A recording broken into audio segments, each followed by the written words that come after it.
안녕하십니까, 여러분. 더위가 기승을 부릴 계절이 다가오는지 요즘은 길만 걸어도 등허리에 땀이 주룩 흐르는 듯한 기분이 드는 날씨가 쭉 이어지네요. 이런 계절이 돌아오면 저에게 일어났었던 지난 과거의 사건이 하나 떠오르는데 저에게 참 잊지 못할 사건이기도 하고 잊으면 안 되는 사건이기도 해서 아직 기억이 생생합니다. 제가 이 익명의 공간을 찾아와 사연을 쓰게 된 것도 모두 그때 있었던 사건을 여러분들께 이야기하고 싶은 마음에서 시작된 것이랍니다.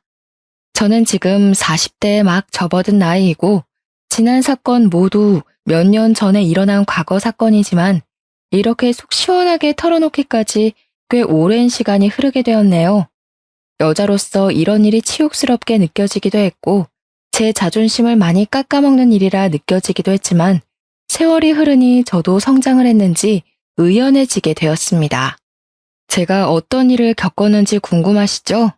대부분 이 사연을 들어주실 분들이 여성분들일 거라 생각을 하는데 제 이야기가 많이 공감되실 수도 있을 것 같네요. 제가 어떻게 이 험한 세상을 헤쳐나가게 되었는지 지금부터 제 이야기 한번 들어주시면 감사하겠습니다. 저는 대학 시절부터 8년이라는 시간을 함께한 남자친구가 있었습니다. 8년이라는 시간을 함께하다 보니 정말 누구보다 가족 같고 누구보다 더 빠르게 제 감정을 확인하고 살펴주는 사람이어서 제가 참 많이 의지를 했던 남자였습니다. 저희는 같은 대학을 나온 소위 말하는 캠퍼스 커플이었고 남들이 부러움을 살 정도로 알콩달콩하게 사랑을 속삭이는 커플이었습니다. 대학을 졸업한 이후에 저희 둘 다 평범한 회사원이 되었고 사회생활을 하면서 겪은 부당한 기억, 달콤한 기억을 모두 공유하며 오랜 시간을 만나왔습니다.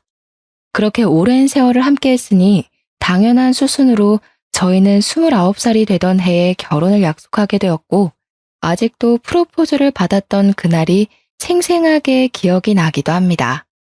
저희 둘 다 같은 대학 같은 과를 나왔고 무려 8년이나 연애를 했던 장수 커플이었기 때문에 동기들 사이에서도 당연히 결혼을 할 줄 알았다며 주위의 축가를 한껏 받기도 했습니다.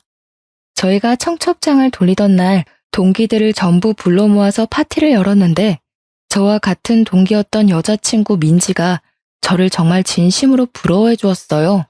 본인은 남자를 만나도 오래 사귀지를 못하고 일찌감치 헤어지곤 하는데 어떻게 8년이나 연애를 할 수 있냐며 비법을 전수해달라고 하기도 했습니다. 저는 민지와 친하게 지내던 사이는 아니었지만 제 남편처럼 자상하고 배려해줄 수 있는 사람을 만나면 가능한 일이라고 슬쩍 자랑을 섞어서 이야기를 했습니다. 민지에게 너도 너의 짝을 만나기만 하면 8년 연애는 물론이고 평생을 함께해도 괜찮을 거라는 생각이 들 거라고 용기를 주었습니다. 양가에서도 당연히 저희가 오래 연애를 했다는 사실을 알고 있었기 때문에 사실 결혼식을 올리겠다고 했을 때 반대를 할 곳도 전혀 없었습니다. 당연히 너희가 결혼을 할 줄 알고 있었다면서 시큰둥하게 언제 할 건데? 하는 식의 반응밖에 없었죠. 뭐 조금 허무하긴 했지만 사실 그만큼 함께한 시간이 있으니 반대를 하는 것도 이상하죠. 거기다가 둘 다 안정적인 직장 생활을 하고 있었기 때문에 양가에서는 둘이 알아서 잘 살았으면 좋겠다고 말씀을 하신 이후에 일절 상관을 하지 않으셨습니다. 식장을 정하는 것부터 드레스를 고르고 웨딩 사진을 찍는 것까지 준비하는 내내 딴지 한번 걸지 않으셨고 저희를 믿고 맡겨주셨습니다. 하지만 신혼집을 구할 때만큼은 저희 부부도 스트레스를 받게 되었는데 대출 문제로 걱정이 많이 되었기 때문이었습니다. 물론 직장이 있으니 직장인 대출을 받으면 되긴 했지만 이자라는 게 만만치 않게 나가더라고요. 둘이 벌어서 빚 갚는 데에만 돈을 다 쓰게 생겼더라고요. 그때 저희 아버지께서 고민을 조금 하시더니 노후자금 목적으로 구매를 해두신 아파트에서 들어가 살아보라고 양해를 해주셨습니다. 사실 그 집을 선뜻 내어주실 거란 생각은 못했던 터라 마치 로또를 맞은 것 같은 기분이 들었죠. 일단 저와 남편의 신혼집도 해결이 되었으니 행복한 일만 남았구나 생각했습니다. 시작부터 아무 걱정 없이 술술 잘 풀리는 느낌이라 행복했는데 이 행복은 뭐 역시 아주 잠깐이었습니다. 모두의 축복 속에서 결혼식을 올렸고 누구보다 행복하게 살겠다고 다짐을 한 것도 잠시. 1년이라는 시간이 흘렀을 때 저희 부부를 뒤흔드는 사건이 일어났습니다. 그것은 바로 남편이 다니던 회사가 크게 부도가 나게 되면서 남편 회사 직원들이 대거 실직자가 되어버린 사건이 일어났기 때문이었습니다. 회사 내부 사정으로 인해서 다른 외국계 계열로 인수합병이 되었는데 그 과정에서 직원의 80%가 실직 통보를 받게 되었고 제 남편 또한 예외는 아니었습니다. 남편은 저에게 미안해했지만 저는 남편이 금방 취직을 할 수 있을 것이라고 생각을 했기에 제 외벌이로도 한동안은 버틸만 하다고 생각을 했습니다. 저는 남편에게 잔소리를 하고 싶지는 않았지만 젊었을 때 돈을 많이 벌어놔야 하지 않겠냐고 취업 준비를 소홀하게 하지 말라고 몇 번이고 부탁을 했습니다. 남편도 처음에는 빨리 취업을 할 것이라고 걱정하지 말라고 저를 안심시키며 큰 소리를 떵떵 쳤습니다. 하지만 이제 저희도 나이가 있고 경력직을 뽑는 자리에는 더 쟁쟁한 사람들이 몰려들고 하니까 남편의 취업이 생각만큼 잘 되지 않았습니다. 거기다가 요즘 시대가 엄청난 취업난에 시달리는 시대라고 하지 않겠습니까? 진짜 사람을 뽑는 곳도 없었습니다. 남편의 백수 생활은 한 달, 두 달 길어지기만 했고 그러다 보니 자연스럽게 남편도 집에서 노는 생활에 적응을 하기 시작했습니다. 원래 사람의 패턴이 무너지는 데는 하루도 채 걸리지 않는다고 하지 않겠습니까? 몇 개월을 집에서 놀다 보니 완벽한 백수가 되고 만 것입니다. 남편이 실직한 지 6개월이 지났을 때 저는 더 이상은 참아줄 수 없다고 생각을 해서 그때부터는 마음속에 있는 말들을 거침없이 내뱉으며 잔소리를 하기 시작했습니다. 남편에게 자격증이라도 따야 하는 거 아니냐? 언제까지 이렇게 집에서 놀고 먹으면서 계획도 없이 허송세월을 보낼 거냐고 했습니다. 그러자 남편은 시댁에다가 요즘 제가 스트레스를 너무 많이 줘서 사는 게 버거울 정도라는 식으로 일러바친 것이 아니겠습니까? 자기도 노력이라는 것을 나름 하고 있는데 와이프가 그걸 몰라준다면서 우는 소리를 한 거죠. 아니 휴대폰으로 아르바이트 사이트나 보고 있는 게 무슨 노력입니까? 차라리 이력서 같은 거라도 내고 구직 활동을 하거나 아니면 아르바이트라도 하면 제가 이해라도 하겠지만 그것도 아니었습니다. 그랬더니 시모가 저에게 버럭 성질을 내면서 이야기를 하시더라고요. 우리 아들한테 스트레스 좀 그만 줘라. 애가 살이 쏙 빠진 게 마음 아파 죽겠다. 남편 살이 5kg가 넘게 쪘는데요. 그게 뭐 자기가 편해서 찐 거겠어? 마음이 쏙 내려앉았다 뭐 이런 소리지. 앞으로 다 큰일 할 사람이니까 내버려두면 알아서 잘할 거다. 우리 아들이 어릴 때부터 말이야. 속 한 번 썩여본 적 없는 진국 중에 진국이었어. 동네 아줌마들이 다 부러워했다니까. 말도 안 되는 소리를 하면서 남편의 편을 들어주는데 남편은 그 옆에서 자기 엄마가 최고라면서 알랑방귀를 뀌는 것이 아니겠습니까? 도대체 일러바칠 게 따로 있지.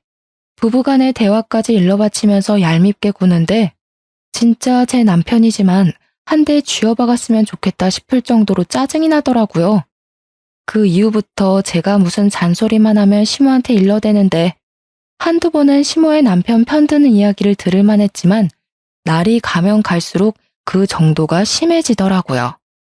나중에는 시모가 저한테 해도 너무한다면서 남편의 피가 말라야 멈추겠냐고 소리를 버럭 지르는 게 아니겠습니까? 너 우리 아들이 우습니? 연애할 때는 고분고분하게 굴더니 결혼하고 나니까 왜 우리 아들을 못 잡아먹어서 한 달이야? 아니 어머님, 지금 결혼하고 1년 넘게 백수로 지내고 있는데 이건 말이 되나요? 예, 남자만 일하라는 법이 있니? 요즘 시대에 남자 여자가 어디 있어? 시모가 눈도 감고 귀도 닫아버리고 이야기를 하니 아예 말이 통하지가 않는데 진짜 이런 게 바로 아들 사랑인가 시짜짓인가 싶어서 저도 미치겠더라고요. 그러던 어느 날 대학 동기들과 모임을 가지게 되었는데 제가 결혼을 한 지 1년이 조금 넘은 상태니까 궁금한 게 많았는지 다들 눈이 반짝반짝 하더라고요. 올해 연애를 하고 결혼을 하니까 어떤 것 같냐고, 잘 지내냐고 물어보면서 동순의 회사, 그러니까 남편의 회사가 외국계 계열로 인수되지 않았냐고 물어보더라고요.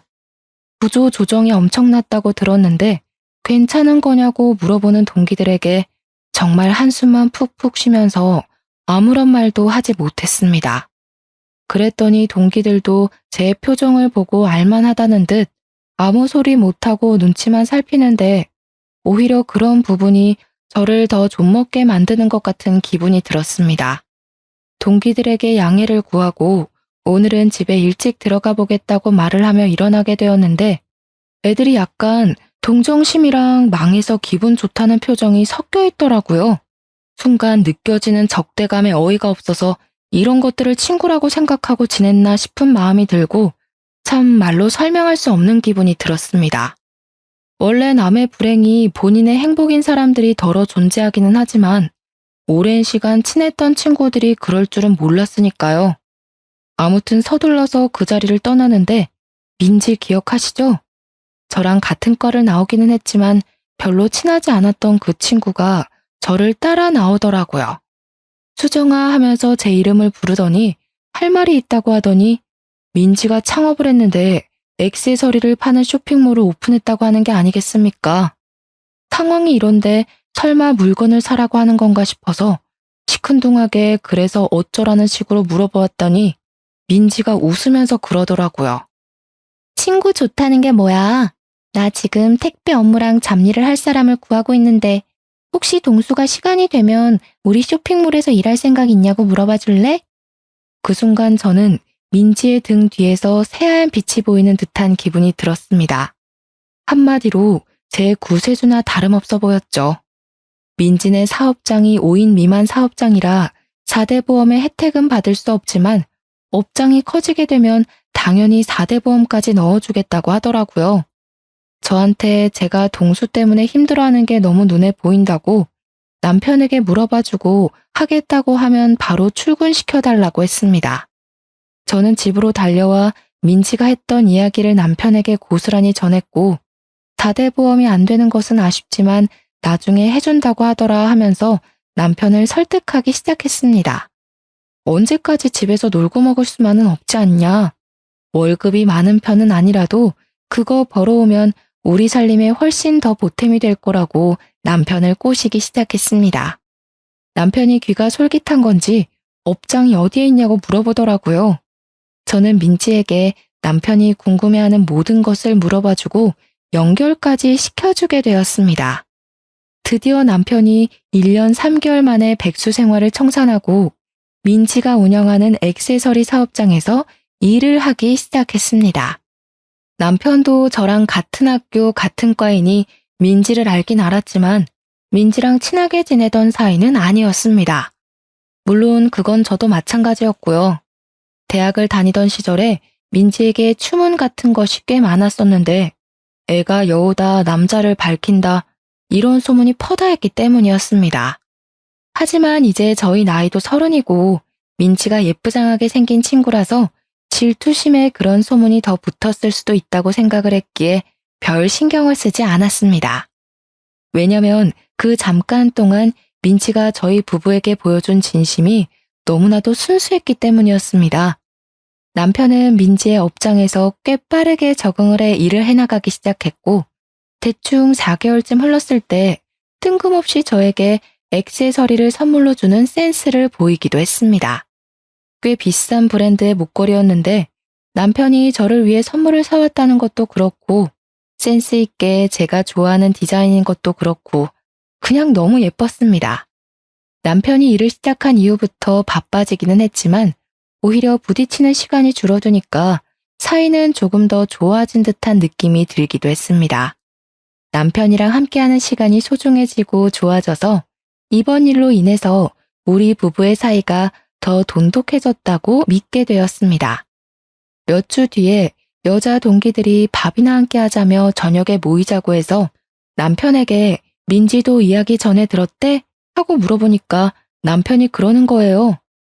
민지가 친구들이랑 이상하게 잘 어울리지 못하는 것 같더라? 그 모임에 따로 초대받지 못했다고 하던데 그래? 그러면 내가 민지한테 연락해서 같이 가자고 해봐야겠다. 저는 민지에게 바로 연락을 했고 같이 저녁 모임에 가자고 하니 너무 좋아하더라고요.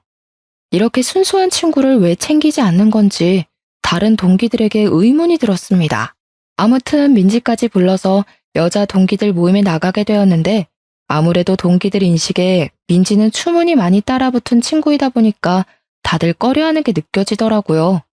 제가 나서서 오해를 풀어줘야겠다 싶어서 일부러 더 민지를 챙기기도 했고 30이 넘긴 나이가 되었으니 이제 그런 뜬 소문은 잊어버리자고 했습니다.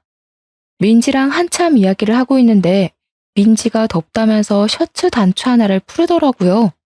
근데 민지가 차고 온 목걸이 디자인이 너무나도 낯이 익은 겁니다. 남편이 저에게 선물을 해주었던 디자인과 똑같은 목걸이인 것이 아니겠습니까? 제가 빤히 쳐다보니까 그제야 제 목에 걸린 목걸이를 보더니 어색하게 웃으면서 같은 거네 하더라고요. 아, 나는 남편이 선물로 사줬어. 민지 네 덕분에 남편이 나한테 이런 선물도 다 한다. 아, 진짜? 나도 선물 받은 건데. 우연도 대박이다. 그날 분위기 좋게 잘 즐겼다고 생각하고 미련 없이 친구들과 인사를 하고 집으로 돌아오는데 동기 중에 한 명이 저에게 전화를 해서 받았습니다. 민지, 네가 데리고 나온 거라며? 우리 나이도 30인데 겉도는 동기들 하나하나 챙겨서 같이 놀면 좋지 뭐. 인맥이라는 게 어떻게 쓰이게 될지 모르잖아. 너 민지 소문은 알고 그러는 거야? 난 걔 좀 깨름칙해. 걔 대학 다닐 때도 말 많았잖아. 도대체 우리 나이가 몇 살인데 아직도 그런 걸 신경 쓰니? 수정이 네가 아무것도 모르네. 그거 뜬 소문 아니고 대학 다닐 때 캠퍼스 커플 브레이커로 엄청 유명했잖아. 나이 먹고서는 유부남이랑 불륜하다가 걸린 적도 있다던데. 정확한 사실인지는 알 수 없지만 그런 이야기를 듣고 나니 괜히 민지의 업장에 남편을 소개해 준 것인가 하는 생각이 들면서 찝찝한 마음이 들었습니다. 여자의 촉이라는 게 진짜 대단하지 않습니까? 어쩐지 찝찝한 마음이 든다고 했더니 사건이 여기서부터 제대로 터지기 시작했습니다. 남편이 어느 날부터 계속 얼굴에 어두운 그림자가 드리우는 것이 아니겠습니까? 제가 남편의 수상한 행동에 참지 못하고 무슨 일이냐고 물어보았습니다. 사실 내가 그동안 말을 하지 못한 게 있는데 내가 용돈을 받은 거 모아서 주식 투자를 했는데 그게 진짜 초대박이 난 거야. 그래서 신이 나서 조금씩 돈을 모아서 투자를 했는데 투자금의 몇 배 이상의 돈이 불어나기 시작하는 거지. 그래서 내가 너무 신이 나서 그래서 내가 대출을 받아가지고 크게 투자를 한 번 했는데 그 회사 주식이 갑자기 고꾸라지면서 원금을 다 잃은 것도 모자라 대출 빚을 지고 말았어. 저는 그 말에 너무나도 충격을 받아서 한동안 정신을 차리지 못하고 멍한 상태로 남편의 얼굴을 바라보기만 했습니다. 저는 도저히 혼자 감당해낼 수 있는 수준이 아니라고 생각이 들어서 시댁에 이 이야기를 했는데 정말 시댁에서는 뻔뻔하게 나오는 게 아니겠습니까? 남자가 살면서 그런 실수도 한 번쯤은 할 수 있지. 너도 돈 벌고 있지 않니? 같이 벌어서 갚아 나가면 얼마 안 걸릴 거다. 저희가 부모님의 노후자금이나 다름없는 아파트에 들어와 대출 없이 살기 시작한 이유가 돈을 모으기 위해서였는데 갑자기 여기서 예상치 못한 구멍이 뚫린 거죠. 저는 고민에 쌓여 결국에는 이자를 지불하는 게 더 손해라는 생각에 붓고 있는 적금을 깨겠다고 했더니 남편이 저에게 기가 막힌 묘수가 있다는 게 아니겠습니까? 저는 지푸라기라도 잡아야 한다는 심정으로 남편에게 묘수가 무엇이냐고 물어보았고 남편은 우리가 위장 이혼을 하면 된다고 말을 하더라고요. 저는 순간 제가 무슨 소리를 들은 건가 싶어서 뭘 하자고 하는 거냐고 다시 한번 되물어봤는데 남편이 위장 이혼이라고 대답을 하더라고요. 내가 주식 투자를 한 사람들끼리 모여있는 톡방에 들어가 있는데 거기서 지금 다들 위장 이혼을 한다고 난리래. 투자 손실 난 것만큼 어쨌든 갚아야 하는데 내 명의로 된 재산이라도 지켜야 하지 않겠나 뭐 이런 의미로 한다더라고. 남편의 말에도 일리가 있다는 생각이 들었습니다. 모든 재산을 제 명의로 돌려놓고 위장 이혼을 하면 남편이 파산 신청을 해도 안전하니까요. 물론 이런 일이 불법이라는 것을 알고는 있지만 정작 제 코가 석자인 마당에 물불 가릴 때가 아니지 않겠습니까? 거기다가 남편이 계속해서 저를 설득해오니 저도 혹하더라고요. 어차피 주소만 시댁으로 바꾸는 거고 같이 사는 거야 문제가 없다고 서류상으로만 이혼을 하자고 하더라고요. 저는 한 달 동안 고민을 하고 남편의 꾸준한 설득 끝에 결국 위장 이혼이란 것을 하게 되었습니다. 저희 부부는 서류상으로 협의 이혼을 진행했고 아이가 없었기 때문에 한 달 만에 이혼이 성립되었습니다. 그런데 이혼을 마무리 지은 그날부터 남편이 정말 제 눈에도 보일 정도로 변하기 시작했습니다. 저는 급작스러운 변화에 상황 파악이 잘 되지 않을 정도였습니다. 분명 우리는 서류상으로만 이혼을 했음에도 불구하고 남편은 정말 저와 이혼을 한 사람처럼 굴기 시작한 것입니다. 시댁에서 잠을 자고 오겠다고 언제 빚쟁이가 찾아올지 모르니 시댁에 붙어있는 게 좋겠다는 변명을 일삼았습니다. 시댁에서는 저희의 위장 이혼을 몰랐거든요. 남편이 굳이 위장 이혼을 하는 마당에 양가에 알릴 필요가 있겠냐고 했던 터라 말을 하지 않았던 것이었습니다. 남편은 그 이후에도 이 핑계 저 핑계 댈 수 있는 모든 핑계는 다 대면서 집에도 안 들어오기 시작했습니다. 맨날 무슨 돈이 있어서 그렇게 술을 마시러 다니는 건지 전화를 해도 안 받기 일쑤였고 문자를 보내봐도 다음 날이나 되어서야 겨우겨우 연락이 도착했습니다. 남편이 허튼 짓을 하고 다닐 사람이 아니라는 걸 그간 만났던 세월로 잘 알고 있지만 연락이 잘 되지 않으니 너무나도 답답했습니다.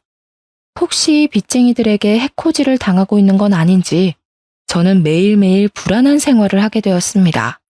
하도 걱정이 되니까 민지에게 가끔 남편이 일을 잘하고 있는지에 대해 물어보았고 민지는 저에게 출근도 잘하고 있고 일도 잘하고 있다는 상투적인 답장을 보내주었습니다. 그런데 자꾸 제 머릿속에 이러면 안 되지만 동기 친구들의 말이 문득문득 떠오르는 겁니다. 민지가 유부남이랑 불륜을 저지른 적도 있다던 그 말이요. 저는 애써 무시를 하려고 애를 썼지만 그러면 그럴수록 집에 오지 않는 남편에 대한 불신과 의심만 커져갔습니다. 그러다가 판도라의 상자를 제대로 열어버리고 말았습니다. 하루는 동기가 저에게 조심스럽게 당장 만날 수 있냐고 시간 되면 잠깐 보자고 연락이 왔더라고요. 시간이 된다고 만나자고 하고 제 답답한 속을 털어놓을 겸 만났는데 그 동기가 계속해서 제 눈치를 살피는 게 아니겠습니까? 뭔가 하고 싶은 말이 있어 보였습니다. 무슨 일이냐고 물어보니 저에게 고민 끝에 사진을 하나 보여주는데 백화점 액세서리 매장에서 제 남편이랑 민지가 팔짱을 끼고 쇼핑을 하고 있는 사진이었습니다. 제가 놀라서 동기를 바라보니까 동기가 저에게 드디어 하고 싶은 말을 하더라고요. 이거 봐, 이 둘이 바람난 거 아니야? 행동이 너무 자연스러워서 나도 모르게 사진을 찍었다니까. 지난주 이후에 선물 받은 거 없어? 요즘 대출 문제 때문에 남편이랑 연락도 잘 안 되고 집에도 아예 안 들어와. 이 정신 나간 년놈들이 바람났네. 내가 민지 조심하라고 몇 번을 말했어? 걔 이런 적이 한두 번이 아니라니까. 내가 수정이 네가 민지 챙길 때 정신 나갔냐고 물어봤던 거 기억하지? 동기는 저에게 열불을 쏟아내며 말을 했지만 저는 그 사진에서 눈을 떼지 못하며 아무 소리도 듣지 못하는 사람처럼 한참을 멍하니 있어야만 했습니다. 그래서 저는 남편을 미행해서 제가 생각하는 것처럼 정말 둘이 바람을 피우는 게 맞는지 확인을 해보기로 결심을 하게 되었습니다. 드라마에서 보면 다들 잘만 흔적을 찾아내고 현장을 잡아내던데 현실과 드라마는 엄청난 차이가 있더라고요. 들키지 않으려고 애를 쓰다 보니까 남편을 놓치게 되는 일이 다반사였고 뭐 하나 제대로 된 정보를 캘 수가 없어서 저는 큰 마음을 먹고 개인 흥신소를 이용하기로 했습니다. 이 사람들은 전문가라는 확신이 있다 보니까 적어도 제가 찾아내는 것보다는 낫겠다 싶어서 거금을 주고 그 사람들에게 미행을 부탁했습니다. 역시 돈이 좋긴 좋은 건지 미행을 시작한 지 3주 만에 건수를 제대로 잡았다면서 연락이 왔더라고요. 흥신소 사람들이 찍어준 사진은 정말 전문가가 찍었다고 말을 해도 손색이 없을 정도로 완벽했습니다. 둘이 같이 밥을 먹고 술 먹고 같은 차를 타고 같은 집에 들어가고 정말 믿을 수 없던 남편의 불륜 현장 사진을 보고 저는 제 손이 부들부들 떨리는 것을 멈추지도 못하고 그렇게 분노에 휩싸이게 되었습니다. 어떻게 위장 이혼이라는 것을 한 지 5개월 만에 이런 일이 일어나게 된 건지 전 정말 이 두 연놈들의 계략에 넘어갔다는 생각 말고 다른 생각은 안 들더라고요. 하지만 제가 이대로 곱게 보내주면 안 되지 않겠습니까? 누구 좋으라고 제가 그런 짓을 하겠습니까? 이렇게 된 거 돈이라도 제대로 뜯어내야겠다는 생각을 하게 되었습니다. 이미 이혼이 마무리된 상태였기 때문에 위자료나 재산 분할 청구 소송을 할 수 없었거든요. 저는 남편에게 아무것도 모르는 척 연락을 하게 되었고 한참 만에 연락이 된 우리 남편은 저에게 퉁명스럽게 무슨 일 때문에 전화를 하냐고 물어보더라고요. 저는 남편에게 부부 사이에 무슨 용건이 있어야지만 연락을 해야 하는 거냐 말하고 싶었지만 큰 그림을 위해 꾹 참고 큰일이라도 난 듯 연기를 하기 시작했습니다. 여보, 어떡해. 우리가 위장 이혼한 거 우리 부모님은 모르시잖아. 우리 엄마가 갑자기 계단에서 굴렀는데 허리를 다쳐서 뼈 수술을 해야 한대. 근데 허리 수술 엄청 비싼 거 알지? 혹시 내가 급하게 쓸 돈 없어서 그런데 당신이 좀 보내줄 수 있어? 내가 돈이 어디 있어. 우리가 빚 때문에 위장 이혼한 거 까먹은 거야? 그러면 시댁이라도 말을 해서 빌려오면 안 돼? 아니면 민지한테 가불이라도 해달라고 하면 안 돼? 내가 민지 찾아가서 물어봐야겠다. 남편은 제가 일부러 민지 이야기를 꺼낸 줄도 모르고 무척이나 당황해하는 게 아니겠습니까? 제가 당장이라도 만나라고 할 것처럼 구니까 한참 고민을 하더니 알겠다고 하더라고요. 알겠어. 그러면 내가 한번 마련을 해볼 테니까 조금만 기다려줄 수 있어? 남편은 1시간 동안 돈을 빌리려고 알아보러 다니기라도 한 것인지 1시간 뒤에 저에게 정확하게 얼마가 필요한 거냐고 물어보았고 저는 일부러 큰 액수를 불렀습니다. 냅다 수술비 2천만 원에 입원을 장기간 하고 재활치료도 해야 하는 입장이니 넉넉하게 3천만 원 정도가 있으면 좋을 것 같다고 말을 했습니다. 제가 협의 이혼을 했으니까 위자료를 못 받지 않았겠습니까? 제가 법정 위자료를 찾아보니까 대충 3천만 원 받으면 많이 받은 거라고 하더라고요. 특히 불륜으로 인해 유책 배우자에게 위자료를 받을 경우 그 정도 받을 수 있다고 해서 3천만 원을 부른 것이었습니다. 그랬더니 남편이 2시간 뒤에 제 통장으로 정말 3천만 원이라는 돈을 보낸 게 아니겠습니까? 남편이 순순히 보내주니까 돈을 더 뜯어내도 되겠다는 마음이 들더라고요. 저는 흥신소에서 물어다 준 둘의 불륜 사진을 차곡차곡 정리를 해서 터트릴 준비를 했습니다. 그리고 한 2주일이라는 시간이 더 지난 다음에 남편에게 다시 한번 말을 했습니다. 우리 엄마가 수술을 한 번 더 해야 한다고 하는데 이번에도 구해다 줄 수 있어? 아니, 수술비가 네 집 개 이름이야? 더 빌릴 곳도 없어. 그래? 우리 그럼 그냥 다시 합치자. 그게 무슨 소리야? 나 솔직히 내 이름으로 빚 얻는 거 불안해. 당신이랑 같이 갚는다는 든든한 보호막이라도 있어야 내가 버티면서 살 수 있을 것 같아. 당신도 혼자 대출 빚 가진 거 불안하지 않아? 우리 같이 살면서 둘이 갚자 그냥, 응? 다시 혼인신고하자. 저는 말도 안 되는 소리를 하면서 남편에게 혼인신고를 다시 하자고 졸랐습니다. 하지만 남편이 제 말을 들어줄 리가 없지 않겠습니까? 민지랑 바람을 피우고 있는데 저랑 왜 혼인신고를 하고 싶겠어요? 자기가 다시 알아보고 돈을 빌려오겠다고 하더라고요. 다음날 남편이 저에게 1,500만 원의 돈을 보내왔길래 저는 정신 나간 듯이 웃어젖혔습니다. 이거면 충분하겠지? 한 500만 원 정도는 더 필요할 것 같은데. 야, 너는 모아둔 돈도 하나 없어? 도대체 여태 직장 생활하면서 돈을 다 어디에다가 쓴 거야? 나는 적어도 당신처럼 빚은 안 만들었잖아. 아무튼 500만 원 더 못 구해? 그럼 어떡해. 우리 그냥 다시 합치자니까. 나 불안해. 수술 못해서 우리 엄마 큰일 나면 사이가 와서 돕고 해야 할 거 아니야. 500만 원 더 구해와. 남편은 결국 제 억지 논리를 이기지 못하고 추가로 500만 원을 더 보내왔습니다. 제 통장에 찍힌 5천만 원이라는 돈을 보니까 마음이 엄청나게 든든해지더라고요. 저는 이제 마지막을 장식하기 위해서 모든 걸 다 터뜨리기로 마음을 먹었습니다. 당연히 모든 사람들이 알 수 있을 만큼 크게 쪽팔림을 주면서 불륜 사실을 폭로하고 싶었는데 대학 동기들 몇 명에게 말을 하니 너도 나도 도와주겠다고 하는 게 아니겠습니까? 정말 친한 동기 몇 명끼리 모여서 계획을 짜다가 기가 막힌 것을 알아냈습니다. 동문회 연말 모임이 코앞으로 다가왔다는 사실을 말입니다. 민지가 운영하는 액세서리 업장이 잘 되고 있는 상태였고 인터넷에 후기도 꽤 많이 올라오고 있는 중이었는데 이참에 이 사업장도 쫄딱 망하게 하고 싶었습니다.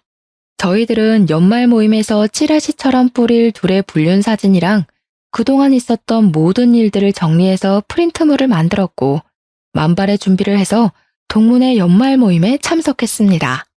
그날 민지는 자랑스러운 동기상을 받기로 되어 있었는데 이게 사업이 잘 된 사람들이 허세를 떨듯 동문회에 기부를 하면 주는 상이거든요. 한마디로 나 돈 잘 번다 하고 자랑하면서 받는 상인데 저희는 민지가 상을 받으러 올라가는 타이밍을 노리기로 했습니다. 동문회 모임에서 따로 떨어져 앉아있긴 했지만 연신 눈빛을 주고받는 남편과 민지를 보면서 저는 피해 복수를 결심했습니다. 드디어 민지가 호명이 되어 상을 받으러 올라갔고 그 순간 저는 단상으로 성큼성큼 올라가 상을 수상하는 민지의 옆에서 프린트물을 뿌려댔습니다. 우리 여자 동기들은 각각 테이블을 돌면서 저 대신에 그 프린트물을 사람들에게 하나하나 전해주기 시작했습니다. 동문회에 온 선배, 후배, 교수님들 모두 할 것 없이 그 불륜 행각이 담긴 사진들을 보게 되었고 사람들은 충격적인 사실에 웅성웅성거리며 민지와 남편을 보더라고요.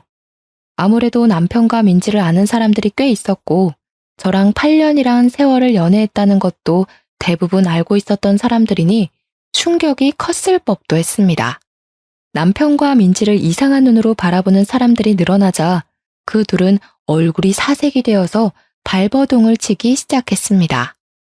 당연히 민지와 남편은 오해가 있는 거라면서 그런 사이가 아니라고 난리를 치며 가까운 테이블부터 돌면서 오해라고 아니라고 소리를 쳤습니다. 하지만 사람들이 모두 의심의 눈초리로 그 둘을 바라보자 남편은 저에게 다가와 제정신이냐고 이미 이혼한 사이인데 이게 무슨 짓이냐고 큰 소리를 치더라고요. 나 너랑 이혼하고 민지 만난 거야. 당당하게 이혼까지 했는데 우리 사이가 왜 불륜이야? 나는 불륜 아니야. 너 집착이 너무 심한 거 아니냐? 저는 그 말에 남편의 뺨을 연달아 3차례나 갈겨버렸습니다. 그러자 장내가 집중되면서 아무런 소리도 나지 않고 조용해졌습니다. 너랑 나랑 아직 이혼 완료인 거 아닌 거 알지? 그게 무슨 소리야? 이혼이 완료가 뭐? 우리 재판까지 다 했잖아. 나도 그런 줄 알았지. 사실 저도 몰랐었던 사실인데 이혼을 하고 나면 이혼 확정 신고를 구청에다 제출을 해야 했습니다. 남편과 저는 둘 다 잘 모르고 대충 협의 이혼으로 위장 이혼을 했었죠. 구청에 가서 그 이혼 확정 신고라는 것을 남편과 같이 했어야 했는데 둘 다 그걸 몰라서 안 했던 것입니다. 시간이 지나고 나서 저에게 확정 신고를 하지 않았다고 벌금 고지서가 날아와서야 알게 된 사실이었습니다. 한마디로 서류상으로는 저희 부부가 아직 이혼이 되지 않았던 것이었습니다. 저는 이 사실을 마지막으로 밝히며 통쾌하게 깔깔거리면서 웃었고 남편과 민지는 사색이 되어서 입을 떡 벌린 채 한동안 말을 잇지 못하더라고요. 그럼 우리가 아직도 부부란 말이야, 지금? 아쉽게도 우리가 아직 부부네. 이 증거들 모두 재판에서 유리하게 작용하겠지? 위자료나 단단히 준비해. 내가 너한테 준 장모님 수술비 있잖아. 그 돈이면 위자료 받은 셈 치고도 충분한 걸로 아는데. 무슨 소리라는 거야.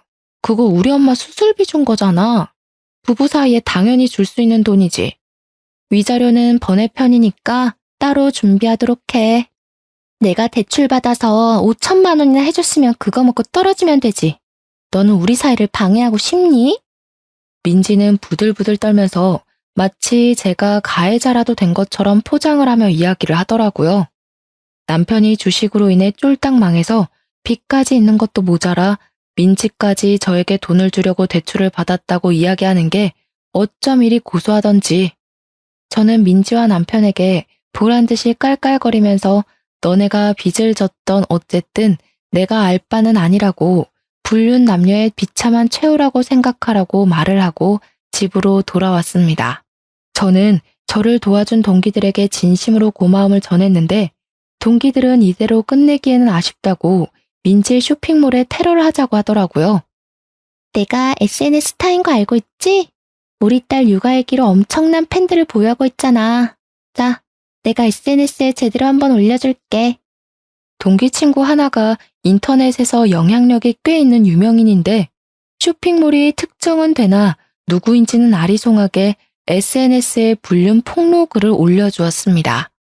쇼핑몰 사장이랑 직원이랑 불륜 관계인데 그 직원 부인이 자기 절친이라고 글을 올려두니 정말 댓글이 정말 터지게 달리더라고요. 당연히 제 동기의 SNS를 구독하고 있는 사람들이 신상 정보를 하나둘 캐기 시작했고 곧 민진의 쇼핑몰에는 악성 댓글이 달리기 시작했습니다. 구매 후기에도 온통 불륜녀 투성이고 인터넷에 검색하면 자동 완성 기능에 땡땡 액세서리 불륜녀가 뜰 정도로 인터넷에서 화제가 되었습니다. 동문회 그 사건이 있었던 이후 딱 3개월이 지나서 민진의 쇼핑몰은 완전히 망해버리고 말았습니다.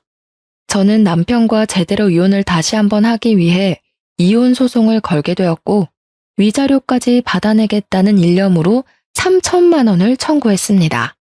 남편이 이미 투자 실패로 인한 빚이 있고 민지도 저에게 5천만 원을 주느라 빚이 생긴 마당에 위자료 3천만 원까지 청구를 하니 시댁은 난리가 났습니다.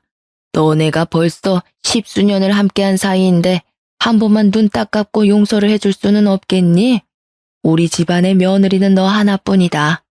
그동안 계속 저를 은근히 구박해온 시모가 깨갱하고 숙이면서 이야기를 하는데 고소한 마음이 들면서도 어이가 없더라고요. 저는 저 인간이랑 다시 합치고 뭐고 할 생각 전혀 없거든요. 돈이나 마련해 두세요.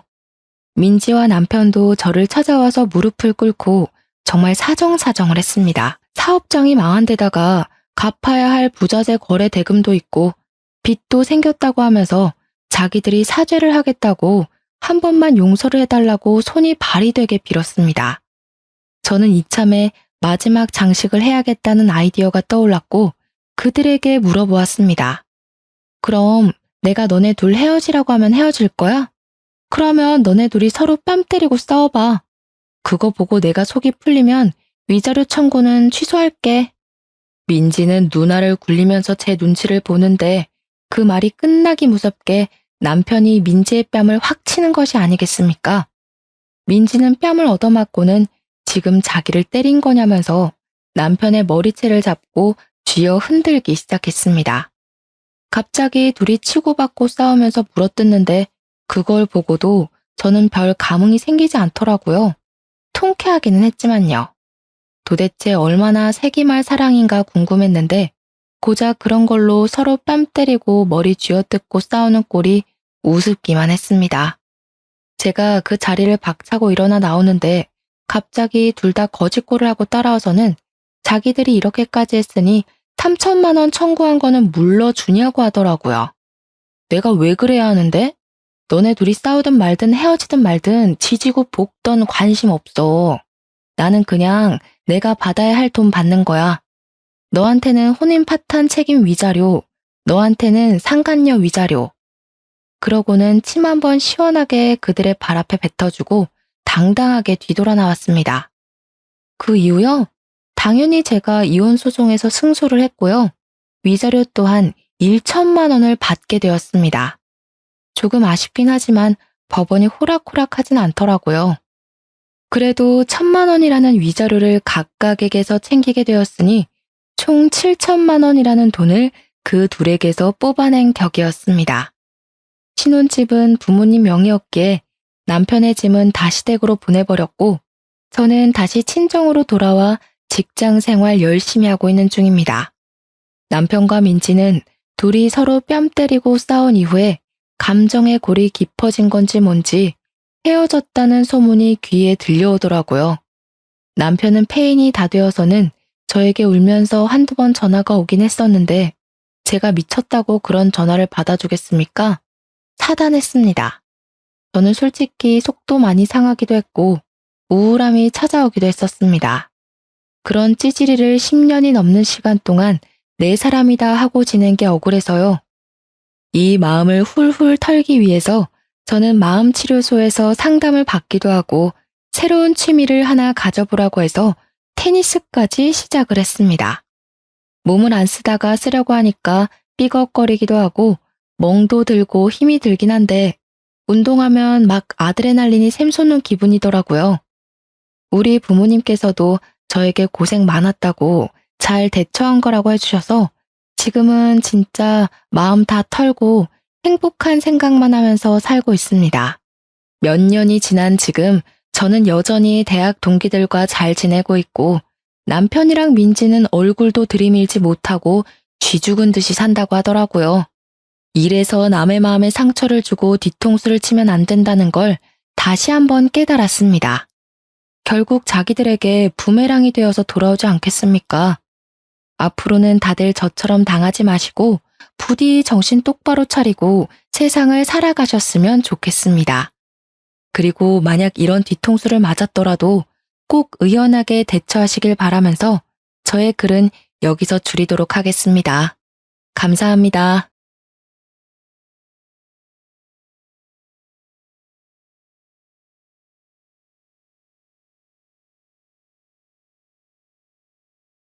안녕하십니까.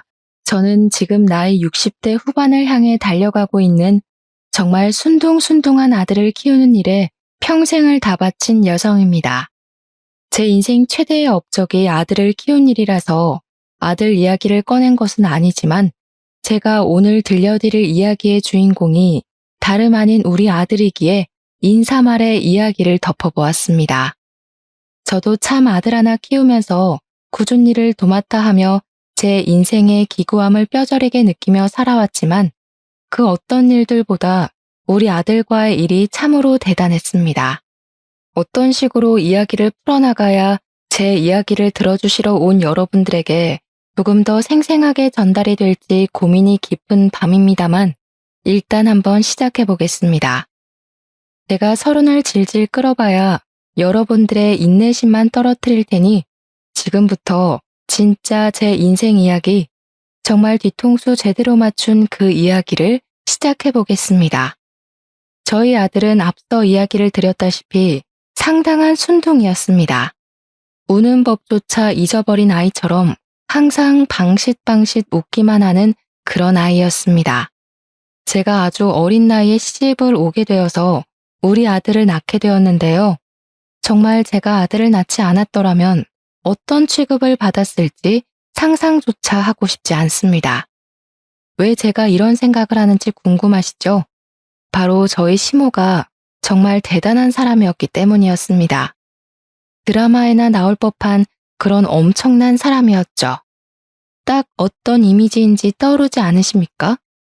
저희 시모는 정말 시집살이의 대가라고 해도 부족할 만큼 어마어마하게 저를 괴롭히던 사람이었습니다. 결혼을 하고 따로 분가를 했던 것이 아니라 남편과 저는 시댁에서 시모를 모시고 함께 살았었는데 한겨울에도 뜨거운 물로 설거지를 해본 적이 없었을 정도였습니다. 저희 시댁에서 항상 구박을 받아야만 했던 처지로 본인의 아들을 꼬드겨 어린 나이에 시집을 오게 된 못된 며느리 그 이상도 이하도 아닌 존재였습니다. 매일같이 저는 밥을 하는 기계이자 집안을 청소하는 기계였고 시댁에서 지내고 있는 1년에 15번 올리는 제사 준비는 전부 제 몫이었습니다. 시모는 저에게 매일같이 귀에 딱지가 않도록 했던 말이 있었는데 그 말은 저의 마음을 좀 먹기도 하고 상처를 입히기도 했습니다. 너는 태어나서 잘한 일이라고는 떡두꺼비 같은 손주 녀석 낳은 일 말고는 하나도 없다. 네가 집안일을 잘하기라도 하니 뭘 하니? 늘 제사 준비를 할 때에도 이쪽 저쪽 부산스럽기만 하고 똑바로 하는 일이 하나도 없어. 네 부모는 널 낳고 미역국이나 제대로 먹었다냐? 어디 칠푼이 같은 년을 낳아서는 쫓겨나지만 않았으면 다행이다. 그리고 내가 분명 홍사과를 두라고 했더니 말도 안 되는 청사과를 가져와서는 지아비한테 먹이고 앉았어? 우리 아들은 홍욱을 더 좋아한다는 걸 몰라서 그래. 어디서 똑똑한 며느리 좀 얻어보나 했더니만 정신도 빠지고 나사도 하나 빠진 년이 굴러들어와서 자리를 차지고 앉았네. 아이고 내 속이야. 제가 대학은커녕 고등학교도 겨우 졸업을 하고 남편이랑 눈이 맞게 되는 바람에 번갯불에 콩 구워 먹듯이 아무런 준비도 하지 않고 결혼을 하게 되었었습니다. 처음부터 아주 마음에 들지 않는 며느리였다고 하시면서 저에게 별의별 막말을 다 하셨었습니다. 제가 정말 이 결혼을 하고 싶었었냐? 딱히 그런 것도 아니었습니다. 남편이 일방적으로 저를 쫓아다니며 저와 결혼을 하고 싶다고 졸랐고 집안에 재산이 꽤 많았던 시댁에 저를 시집 보내고 싶었던 부모님이 남편과 결탁을 한 것이었습니다. 제가 거의 팔려왔다고 생각해도 과언이 아닐 만큼 남편은 친정을 향해 물량 공세를 퍼부었고 저희 부모님은 이 정도 재력이면 우리 딸이 먹고 사는데 불편함이 없겠거니 하신 겁니다. 이런 막장의 성격까지 괴팍한 시모가 존재할 거라고는 생각도 못하시고 저를 이 지옥의 구렁텅이 속으로 밀어버린 것이었습니다. 저희 부모님도 시골 촌구석 중에서도 구석에서 평생을 살아오셨던 분이시기 때문에 땅 부잣집에 시집 가는 것이 인생을 꽃피우는 것이라고 생각하셨던 것입니다. 제가 얼굴 하나는 꽤 반반했기 때문에 남편도 저를 좋아하게 되었고 그 덕분에 남편의 사랑을 받아서 시모의 시집살이를 조금 더 견딜 수 있게 되었습니다. 하지만 시모는 항상 저에게 제가 견디기 힘들 정도의 폭언을 쏟아내셨고 저는 그런 시모에게 꼼짝도 못하는 멍청한 며느리였습니다. 망할년 아주 팔자가 펴도 한참 폈지. 네가 이 집에서 청소하고 빨래하고 밥하는 거 말고 하는 게 뭐가 있어? 어디 죽상을 하고 집안을 돌아다녀. 번듯하게 대학이라도 나왔으면 모를까. 고등학교도 겨우 졸업한 주제에 우리 손주머리가 얼마나 걱정이 되던지. 우리 손주머리가 범상치 않으면 둘째는 다른 며느리 배에서 볼 테니 그런 줄 알고 살아. 항상 제 자존심을 깎아내리기 위해 애를 쓰시던 시모에게 정말 충격적인 사건이 일어나게 되었습니다. 그것은 바로 밭일을 하고 막걸리를 한 잔 걸친 뒤 평소와 다름없이 경운기를 운전하던 남편이 사고를 당하게 된 것입니다. 남편의 경운기는 논으로 대굴대굴 굴러 처박히게 되었고 그 경운기에 타고 있던 남편은 경운기 밑에 깔리게 되면서 빠져나오지 못하고 논두렁에 처박혀 죽은 것입니다. 게다가 남편의 음주운전으로 인한 사고였기 때문에 저희 가족은 아무런 보상조차 받을 수 없게 되어버렸습니다. 남편이 그렇게 허망하게 하늘나라로 떠나버리자 시모는 그 모든 책임이 다 저에게 있다는 것 마냥 저를 더 괴롭히기 시작하셨습니다. 도대체 네 인생이 얼마나 드세길래 하나뿐인 우리 아들의 목숨까지 이렇게 일찍 보내버리냐는 말이야. 내가 속이 터져서 못 살겠다 정말. 어머님, 저도 남편을 잃은 불쌍한 여자예요. 어떻게 남편의 상이 끝나자마자 그런 소리를 저에게 하실 수 있어요. 네가 지금 우리 아들 없다고 나한테 바락바락 대드는 게야? 어디 시어미가 하늘 같은 줄도 모르고 고개를 빳빳하게 들고 대들어? 네가 우리 아들 잡아먹은 거라는 걸 내가 모를 것 같아서 이래? 우리 아들이 이렇게 허망하게 갈 아이가 아니었다고. 시모는 저에게 제가 남편을 잡아먹어서 이사달이 난 것이라고 했습니다. 저는 그런 시모의 모진 구박을 다 견뎌내면서 아들을 키워내야만 했습니다. 그 집을 아들과 함께 도망쳐 나왔더라면 참 좋았겠지만 제 수중에 돈이라고는 합의조차 없었고 친정도 비빌 구석이 되어주었던 것이 아니라서 버틸 수밖에 없었습니다. 우리 아들이 한 살 한 살 더 먹어 시모의 꾸짖음이 부당하다는 것을 깨닫게 되자 제 편을 들어주기 시작했는데 그때마다 시모는 알아눕기 시작했습니다. 방바닥에 드러누워서 내가 일찍 죽어야지, 내가 우리 아들 곁으로 가야지 하시며 거짓 눈물을 흘려대니 결국에는 제가 사과를 하고 마는 상황이 반복되었습니다. 그렇게 몇 년의 세월이 더 지난 어느 날, 자꾸만 깜빡깜빡 하시던 시모가 치매라는 몹쓸병에 걸리게 되었다는 걸 알게 되었습니다. 시모는 남편의 죽음을 잊어버리고 한겨울에 남편을 찾으러 가야 한다면서 뛰쳐나갔다가 길에서 봉변을 당하고 말았습니다. 저를 그렇게 괴롭히던 사람이 이토록 허망하게 한 줌의 재가 될 거라는 생각을 못했었기에 저는 허탈한 기분까지 들고 말았습니다. 시모가 꽁꽁 싸매고 있던 모든 재산이 어이없는 죽음으로 인해서 모조리 다 저에게 상속이 되었고 저는 고등학교에 입학한 아들과 둘이 살게 되었습니다. 중학교 때까지만 해도 아들이 시골 동네에서도 영재 소리를 듣는 천재였기 때문에 과감하게 저는 물려받은 땅이며 집이며 모두 정리를 하고 서울로 상경을 하게 되었습니다. 저는 시모의 재산이 그렇게 많을 거라고 생각을 해본 적이 없었는데 땅을 다 팔고 나니까 돈이 꽤 되더라고요. 한순간에 큰 재산이 생긴 저는 그 돈을 들고 서울에 있는 학군이 좋다고 소문이 난 동네에 자리를 잡고 아들의 뒷바라지를 시작하게 되었습니다. 여기서 제가 생각하지 못한 문제가 하나 발생하게 되었는데 저희 모자가 살던 곳이 강원도 깡촌 시골 쪽이었습니다. 그러다 보니 동네의 모든 사람들이 심한 강원도 사투리를 사용했었고 저희 모자 또한 강원도 사투리에 익숙해져 있었기 때문에 서울 말씨를 전혀 사용하지 못했었습니다. 고등학교를 서울로 전학을 가게 되었고 아들은 학급을 배정받고 처음으로 인사를 나누자마자 같은 반 아이들에게서 시골 냄새가 난다며 놀림을 당하기 시작했습니다.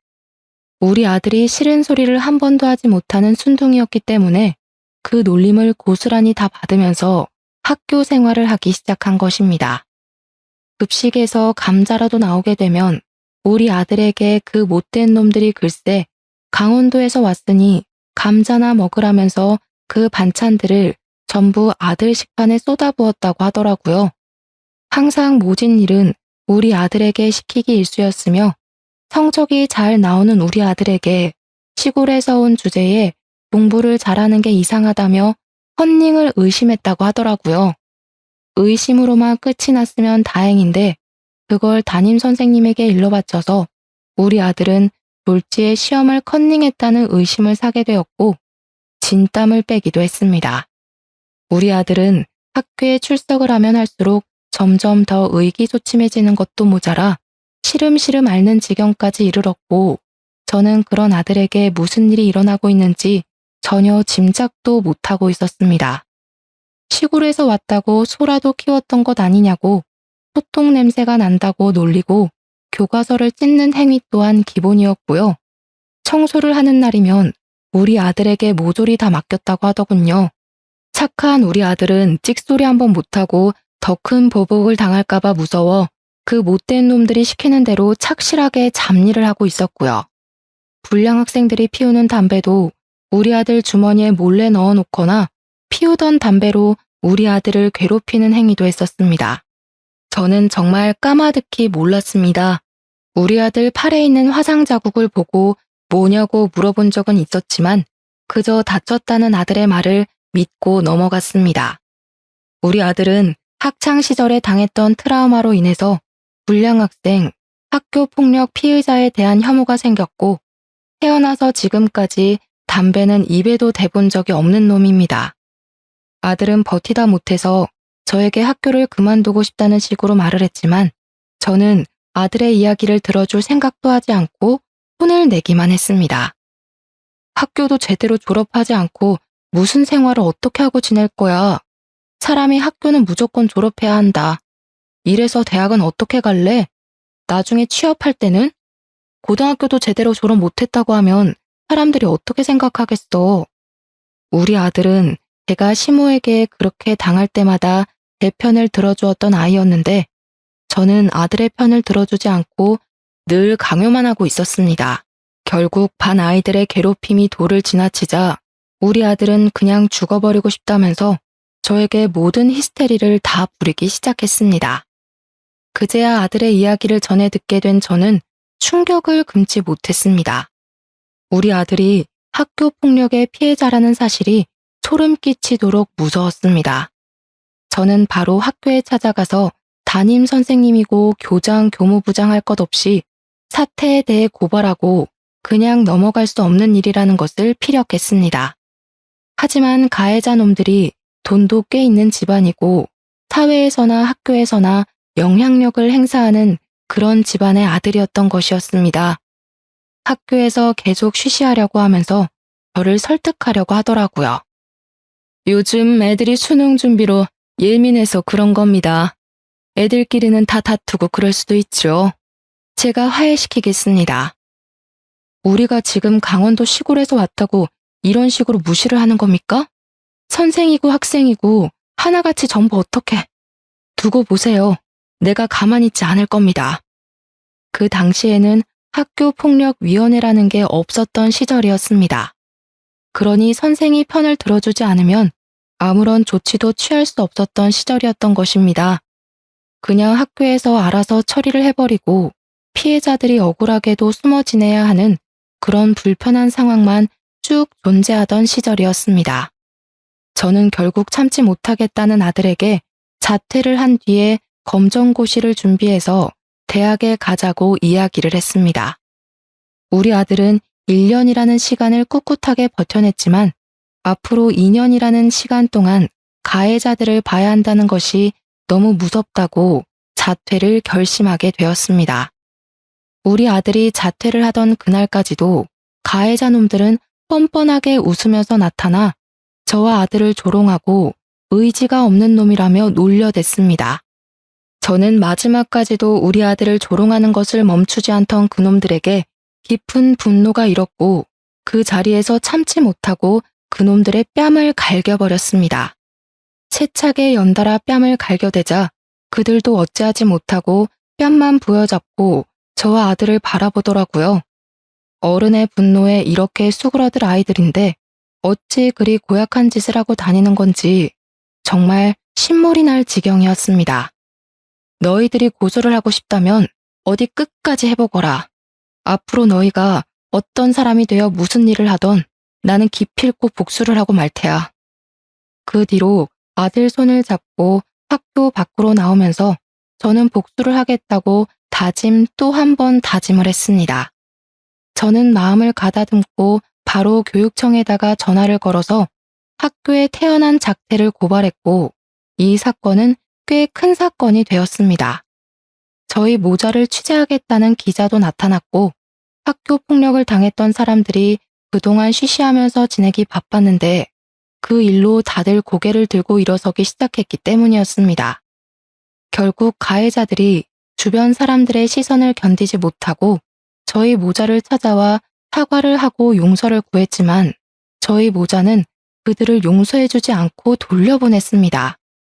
학교에서 피해자인 우리 아들 편을 들어주지 않았던 교사들은 대거 물거리가 되고 우리 아들은 마음을 다잡고 검정고시를 준비하게 되었습니다.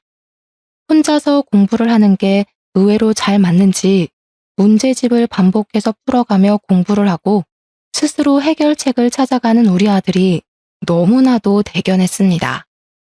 우리 아들의 의지력은 정말 대단했기에 검정고시를 한 번에 다 통과를 하게 되었고 2년이라는 시간을 스스로 노력한 끝에 명문대에 입학을 하게 되었습니다. 정말 우리 아들이 국내에서 가장 유명하다는 대학에 입학을 했을 때 제가 얼마나 뜨거운 눈물을 흘렸는지 아무도 모를 겁니다. 우리 아들은 학교 생활을 참으로 열심히 했고 군대도 건강하게 무사하게 다녀왔으며 대학을 졸업한 이후 탄탄대로의 길을 걷게 되었습니다. 바로 남들이 전부 가고 싶어하는 대기업에 취업을 하게 되었기 때문이었습니다. 정말 얼마나 대견하던지 우리 아들의 어깨를 절로 쓰다듬게 되더라고요. 물론 저희가 먹고 사는데 지장이 없을 만큼의 재산을 물려받긴 했지만 그래도 사람이라면 응당 일을 해야 하지 않겠습니까? 아들은 앞으로 자기 걱정을 할 일은 없을 거라며 큰 소리를 떵떵 치는데 너무나도 대견했습니다. 그렇게 몇 년이라는 시간이 흐르고 흘러서 우리 아들이 34살이 되었을 때 갑자기 저에게 소개를 시켜주고 싶은 사람이 있다고 하는 게 아니겠습니까? 저는 그냥 친구인 줄만 알았지 그 사람이 여자친구일 것이라는 생각은 전혀 하지 못했었습니다. 아들이 식당에 저를 데리고 가서 그 사람을 소개해 주겠다고 하는데 걸어 들어오는 사람이 여자인 것이 아니겠습니까? 너무 예쁘고 사랑스럽게 생긴 여자였는데 저는 예상치 못한 일에 너무나도 당황스러웠습니다. 자신의 여자친구를 소개해주는 자리라면 적어도 미리 언지를 해주어야 제가 준비도 하고 꾸미기도 할 것이 아니겠습니까? 거기다가 저는 아들에게 여자친구가 있다는 소리도 들어보질 못했고 이렇게 예쁜 여자가 아들의 여자친구일 것이라는 걸 상상도 하지 못했습니다. 제가 당황함에 놀라서 물을 엎지르게 되었는데 아들이 멋져가 하면서 저에게 놀랐냐고 물어보더라고요. 물이 뚝뚝 흐르는데 휴지를 꺼낼 생각도 못하고 우왕좌왕하는 사이에 그 아가씨가 가방에서 손수건을 꺼내서 제 옷에 묻는 물을 닦아주더라고요. 어머님, 그냥 물이라서 다행히 얼룩은 지지 않겠어요. 축축하시죠? 손수건 덧대고 계시면 덜 축축하실 거예요. 저는 정말 천사가 내려온 줄 알았습니다. 손수건을 들고 다니는 여자라니 정말 첫인상부터 마음에 쏙 들었습니다. 아들이 저에게 사귀고 있는 여자친구고 꽤 오래 만났다면서 결혼을 준비하려고 한다며 인사를 시키는 자리라고 하더라고요. 물론 당장 일이 있어서 하겠다는 건 아니고 천천히 결혼을 전제로 만나기로 했기 때문에 언젠가는 결혼을 하고 싶은 여자라고 저에게 꼭 소개를 시켜주고 싶었대요. 그 이야기를 하는 아들의 옆에 앉은 아가씨는 얼굴에 환한 미소를 머금고 있었는데 정말 예뻐도 너무 예뻤습니다. 저에게 어머님 잘 부탁드려요 하는데 더 볼 것도 없다. 최고의 며느리감이다 하는 생각이 들었습니다. 아가씨는 자기 이름이 김민지며 꽃집을 운영하고 있다고 소개를 하는데 정말 100만 불짜리 조건이 아닐 수 없었습니다. 내가 참 우리 아들 어릴 적에 시어머니한테 시집살이를 아주 호되게 당하면서 살았어. 나는 절대로 시집살이 같은 거 안 시키겠다고 마음먹었다. 혹시 그런 게 걱정이 된다면 걱정도 하지 말라고 미리 말하는 거야. 내가 무조건 예뻐해주고 사랑해줄게. 그러니까 예비 며느리가 글쎄 눈물을 막 글썽거리면서 자기가 사실은 조실 부모를 하는 바람에 외롭게 자랐다고 저 같은 사람이 자기의 시모가 되면 행복할 것 같다고 하더라고요. 그때 우리 예비 며느리를 보면서 그 어떤 일이 있어도 이 아이의 편이 되어줘야겠다고 결심을 하게 되었습니다.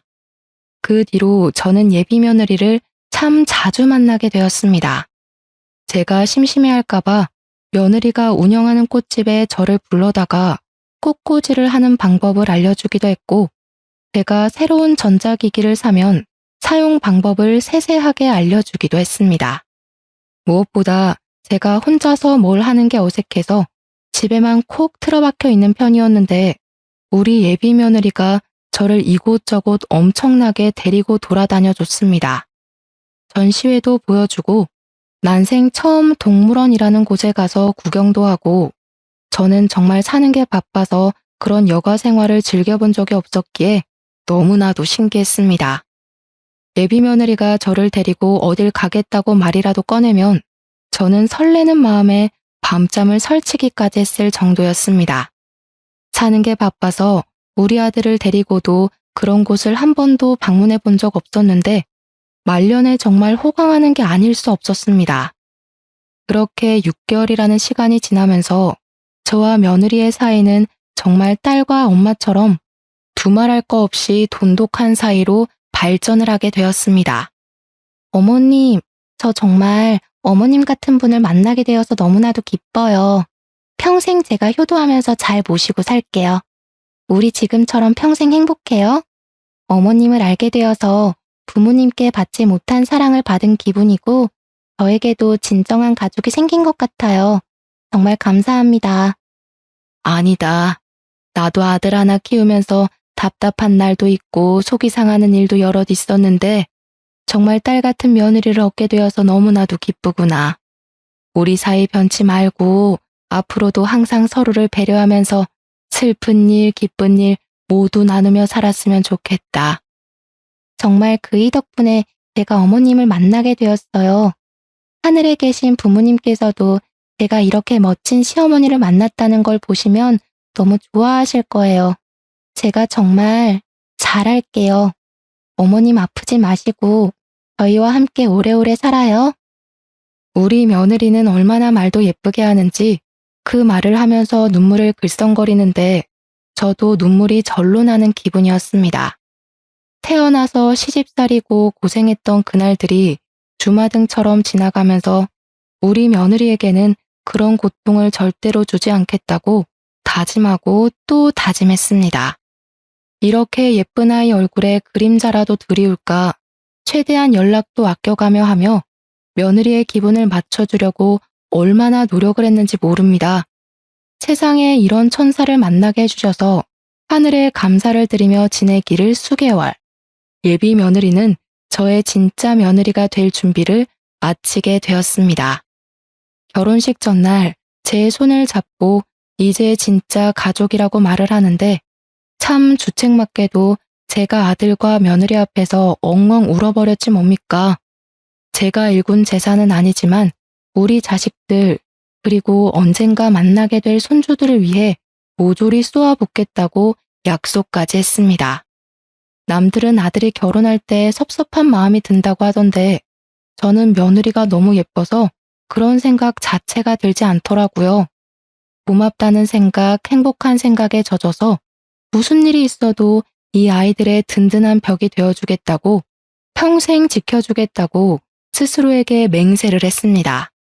제가 남편을 잃고 갖은 구박에 고생을 하면서도 버텨낼 수 있었던 제 전부였던 우리 아들. 아들을 키우는 동안 얼마나 고생을 했었는지 결혼식 전날이 되니 하나하나 되짚게 되더군요. 그렇게 한 번 더 눈물을 흘리며 잠이 들었고 다음날 눈이 조금 붓긴 했지만 비싼 미용실에 가서 예쁘게 화장도 받고 결혼식장에서 손님을 맞이하게 되었습니다. 며느리네 부모님이 사고로 돌아가시고 저도 남편이 없었기에 인사를 받을 사람이 저뿐만이었다는 게 조금 외롭게 느껴지긴 했지만 좋았습니다. 꿋꿋하게 손님으로 와주신 모든 분들께 인사를 드리고 잠시 화장실에 가서 볼일을 보는데 해면대에서 두런두런 말소리가 들리더라고요. 보영이가 결혼을 한다니까 뭔가 이상하지 않냐? 그러게. 과거 청산 싹 하고 이렇게 결혼한다고 하니까 웃기지 뭐야? 진짜 아무도 모르게 과거 청산이 된다는 게 신기해. 요즘은 숨기려면 못 숨기는 게 없다고 하잖아. 아무튼 보영이한테 인사나 하고 가자. 여기 뷔페 비싸다고 하던데. 얼마 전에 진이가 결혼식장 알아보는데 여기 비싸서 못하겠다고 했다더라. 진짜? 꽃장식도 비싸 보이긴 하더라. 보영이 그거 아주 제대로 봉잡았나 본데 배 아파서 어쩌냐? 다른 층에서 결혼을 하는 여자의 이야기인지 제 며느리와는 전혀 상관없는 이야기이긴 했지만 은근히 귀에 거슬리는 건 어쩔 수 없더라고요. 누군지는 몰라도 저의 며느리와 달리 이런 식으로 험담의 대상이 되다니 참 불쌍한 인생을 살았구나 싶은 마음이 들고 그 여자의 혼주가 될 사람들이 불쌍해서 찝찝했습니다. 우리 며느리처럼 참하고 예쁜 사람을 맞이했어야 했는데 보영이라는 여자를 며느리로 맞이하는 사람은 참 힘들겠다 하면서 과거가 뭔지 궁금해지더라고요. 아무튼 저는 식이 곧 시작된다는 말에 떨리는 마음으로 식장에 가서 앉았고 결혼식이 시작이 되었는데 슬쩍 주위를 둘러보니 뭔가 이상하더라고요. 신부 측 하객들 사이로 우리 며느리랑은 결이 좀 맞지 않는 듯한 친구들이 몇 명 보였습니다. 우리 며느리를 항상 맏며느리에 어울리는 단정한 차림으로만 다녔었는데 신부 측 하객에는 파이기도 하고 짧기도 한 옷들을 입은 사람들이 보여서 조금 놀랬습니다. 물론 요즘 사람들이 각자의 취향을 존중하면서 산다고 하지만 결혼식인데 저런 차림이 맞는 건가 하는 생각이 들긴 했습니다. 아무튼 결혼식은 별탈 없이 무사히 잘 끝났고 신혼여행을 가는 아들 부부를 배웅하고 집에 오니까 은근히 적적하더라고요. 가까운 곳으로 신혼집을 얻어서 나가긴 했지만 앞으로 혼자 지내야 한다고 생각을 하니 이상하게 집이 크게 느껴지고 조용한 집이 낯설게 느껴졌습니다. 아들이 말이 많은 성격은 아니긴 했지만 사람의 온기가 있다가 사라지니 뭔가 울적해지는 마음을 숨길 수 없었습니다. 그래도 하나 다행이었던 건 우리 며느리가 저를 극진히 챙겨서 앞으로도 이런 외로움을 느낄 날이 며칠이나 있겠나 생각이 들었다는 겁니다. 하지만 아들의 결혼 생활을 제 예상과 전혀 다른 방향으로 흘러가고 있었습니다. 매주 주말마다 저와 데이트를 즐기고 별일이 없어도 제가 뭘 하는지 궁금해하면서 연락을 했던 며느리가 저에게 연락을 완전히 뚝 끊어버린 것입니다. 제가 먼저 며느리에게 연락을 해서 이번 주에 뭐 하냐? 같이 놀러라도 갈까? 하고 물어보면 바빠요. 딱 3글자만 도착하고요. 이번 주에는 꽃시장에 가야 해서 시간이 없다길래 같이 꽃시장 구경을 따라가고 싶다고 했더니 거길 저보고 왜 따라오냐고 차갑게 말하더라고요. 저를 만나러 올 생각도 연락을 할 생각도 하지 않고 차갑게 구는 며느리가 이상하게 느껴졌습니다. 오죽하면 제가 아들에게 혹시 뭐 실수한 부분이라도 있냐고 물어볼 정도로 며느리의 태도가 확 바뀌었습니다. 그런데 아들도 별 대수롭지 않게 민지가 바빠서 그런 걸 거라며 요즘 SNS를 열심히 하고 있다고 대답을 하더라고요. 그게 뭐냐고 물어보니까 저에게 뭘 하나 가입해서 며느리의 SNS를 구경하는데 꽃꽂이한 사진을 엄청나게 올렸더라고요. 꽃 만든 사진 밑에 모르는 사람들이 너무 예뻐요, 저도 사고 싶어요 하는 댓글들이 달리더라고요. 신기해서 매일같이 며느리의 SNS 계정을 구경하면서 시간을 보내고 있었습니다. 그러다가 하루는 너무 적적하고 마음이 공허해서 아들 부부에게 연락을 해서 밥이라도 함께 하자고 약속을 잡았습니다. 아들 부부는 흔쾌히 알겠다고 했지만 예약한 시간이 다 되어서 아들의 회사에 급한 일이 생기는 바람에 아들은 자리에 참석하지 못하게 되었습니다. 결혼 후에 은근히 태도가 바뀐 며느리와 단둘이 밥을 먹으면서 어색한 공기가 흐르고 며느리가 눈도 마주치지 않고 말 한마디 없이 밥을 먹는 걸 지켜봐야 했습니다. 다 늙어서 이게 무슨 짓인지 모르겠지만 며느리의 기분을 맞춰주고 싶어서 분위기를 만들어 보기 위해 애를 쓰고 있었습니다. 말도 많이 걸고요. 일부러 더 힘든 거 없냐? 우리 아들이랑은 잘 지내냐 하면서 이야기를 하는데 며느리는 대충 대꾸하고 말더라고요. 영 침침한 기분이 가시질 않고 오해가 쌓여있는 게 있다면 말로써 풀어내는 게 서로의 관계에 더 도움이 되지 않겠습니까? 며느리야, 혹시 이 시애미에게 뭔가 서운한 거라도 있니? 아님 불편한 게 있는 게야? 아니요, 없어요. 이런 질문을 하시는 것 자체가 불편하네요. 너무 차갑고 무뚝뚝하게 말을 하는 며느리에게 놀라서 저는 그 자리에서 딱 굳어버리고 말았습니다. 저는 눈치를 보다가 결국 밥을 다 먹고 찝찝한 마음에 계산을 하려고 하는데 며느리가 저를 쳐다보지도 않고 가방을 뒤적거리면서 말을 하더라고요. 그이가 저보고 계산을 하라고 그랬어요. 저는 제가 사주고 싶은 마음에 며느리에게 카드 꺼내지 말라고 제가 계산을 하겠다고 며느리의 가방을 살짝 쳤고 며느리는 가방을 뒤지다가 그만 가방을 놓치고 말았습니다. 그런데 떨어진 가방에서 며느리의 물건이 쏟아져 나왔는데 거기에 담배가 떡하니 있는 게 아니겠습니까? 저는 너무 놀랐습니다. 식당인 것도 까먹은 채로 며느리에게 큰 소리로 말을 하고 말았습니다. 얘, 너도 담배 피우니? 아씨. 당연히 며느리가 담배를 피운다는 것 자체도 충격적이었으나 며느리가 인상을 팍 쓰면서 저에게 아이씨라고 비속어를 뱉은 것도 너무나도 충격적이었습니다.